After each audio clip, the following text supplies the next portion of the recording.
Good morning, Bucknutters. It is Thursday, May 31st, 2018. I'm Dan Rubin. This is the Bucknuts Morning 5 and change. If it's Thursday, it can mean only one thing. Steve Wiltfong, Director of Recruiting for 24/7 Sports. Steve, what's it like in this hot and heavy time? Good morning, Daniel. Sending thunderstorms your way, I think. Right now it's going to be another blazer out there, another scorcher, but I believe we're going to get hit with some storms this weekend.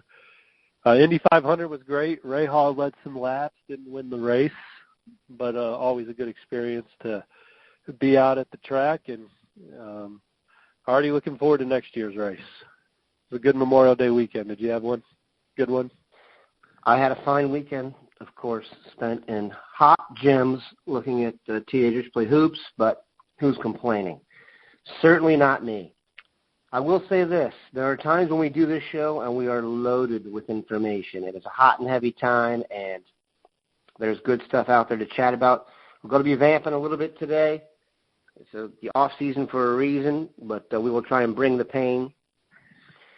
One interesting name that has popped up recently, and I just asked you about it, so we're going to start with it. That's Jalyn Ellis, wide receiver out of Texas. Seems like Ohio State's been spending a ton of time in Texas. This kid is committed to Baylor. His ranking is decent. I think he's the 25th rated player in Texas. 6 foot, 180 pounds. But in the last week, he has become the apple of many eyes. Texas has offered. That's big in state. Tennessee has offered. Ohio State has offered. What is the deal with Jalyn Ellis? Why do we like him? And do you see him as a realistic add to the class for the Buckeyes? There's a good test, and you are a great athlete. Baylor signed arguably the fastest class in the country last year, and they're on track to do it again this year. And Jalyn Ellis has got some juice to him. He can go, and had a good track season. And college coaches have obviously been on the road all spring, so they've been by to see him. And so he was really good at the Army Combine. So several guys blow up each spring, and he was one of them as college coaches get out on the road. There's going to be another wave here of prospects blowing up here in the month of June as these college camps start. So you have your prospects that benefit from the coaches being on the road in April and May, and then you have the guys that are going to benefit in June. And Jalyn Ellis, he got hot here in the spring. Yeah, definitely important to remember that these are kids, and they are growing. And a kid can get better in 6 months. They are not finished products. So, and the country is big. And the country is big, and not everyone is evaluated. So, yep. When you get to a prospect, you get to him, and I'm not saying you may be right, or he may have just been evaluated by these schools. There's no exact science to when a prospect blows up. I just think there's different phases in the process, and he was one of the guys that catch fire here in the spring. In terms of rating, I would trust the run that he's on now. If those types of schools want him, you can bet his rating is soon to follow. Another big guy who's actually Jalen Ellis isn't that big of a guy. This guy is, though, Tyler Davis, your classic plugger in the middle, defensive tackle. Seemed like, I'm not going to say we were on the verge of a commitment, but there was a lot of momentum for him, as we say on the trail. And I'm not sure if that's died out, but it certainly did not end in a commitment.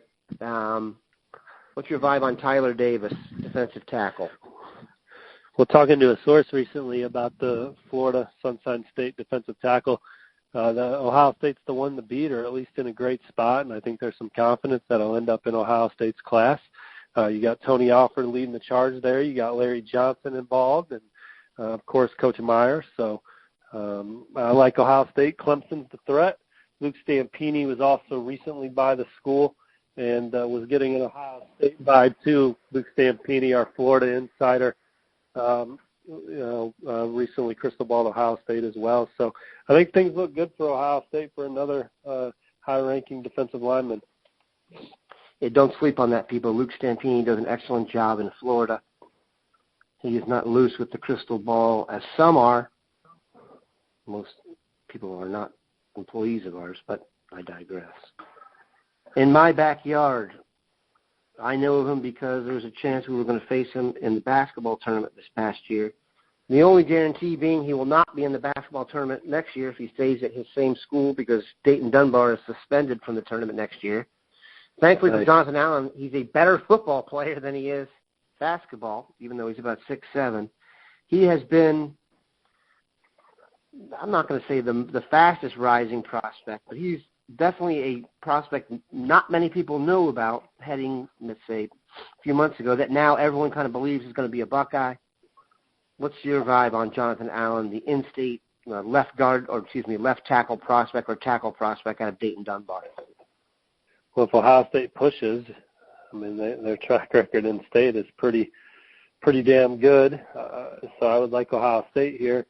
You said it, multi-sport athlete, good-looking prospect, good-looking athlete. So a lot to like there, and he's the kind of guy that you can win at a high level with. Yeah, I wouldn't, in terms of a big man, he's not a shot blocker. Let's just put it that way. He's more of your beefy inside post-up type, which is probably good if you want him clearing the way for you. All right, last question. On June 22nd, visit weekend, there are 4 potential Buckeyes expected to be in attendance, among many others. Names everybody has heard: Zach Harrison, Jordan Battle, Elijah Higgins, Zeke Correll. Steve Wiltfong is betting. Which of those 4 is most likely to leave Columbus a Buckeye, meaning committed? Jordan Battle. Because why? He was on commit watch in the spring. Out of St. Thomas Aquinas, got a chance to spend some time with him out in Los Angeles for the Adidas 7-on-7 National Championship. All the buzz around him was Ohio State. Haven't heard anything different. I don't know if he's planning on committing, but if you're asking of those 4, I think Ohio State's the best bet to ultimately be a Buckeye. My crystal ball's on Ohio State for Zach Harrison as well. Ohio State's the dark horse for Elijah Higgins, took a spring visit, obviously from Texas, played on the same 7-on-7 team at that same tournament where I saw Jordan Battle with Garrett Wilson. Had a really good visit to Ohio State. Recently, he's coming back. I like Stanford right now for Elijah Higgins. If Ohio State can beat Stanford for Steel Chambers, which they already have, Harry Miller, the offensive lineman from Georgia, and Elijah Higgins, the receiver from Texas, David Shaw's going to hate the Buckeyes this cycle. That'd be a hell of a that would just be those would be hellacious recruiting wins. And Texas is in there for Higgins, and there's some other schools for Harry Miller's looking at Clemson, but I really think Stanford's the one that would be Ohio State's main competition for all of them as it stands right now. A very interesting point, and one we will finish on. We appreciate Steve stopping by. Ladies and gentlemen, Dave Biddle's about to go on vacation, so beginning Monday for 2 weeks, you will get a lot of me on the BM5. I don't know, some of you are going to have to go on vacation for that, but send me some ideas, people you want to talk to, whatever. We'll, of course, have plenty of Steve Wiltfong. Have a good one, Bucknutters. Take care, guys. Thanks, Daniel.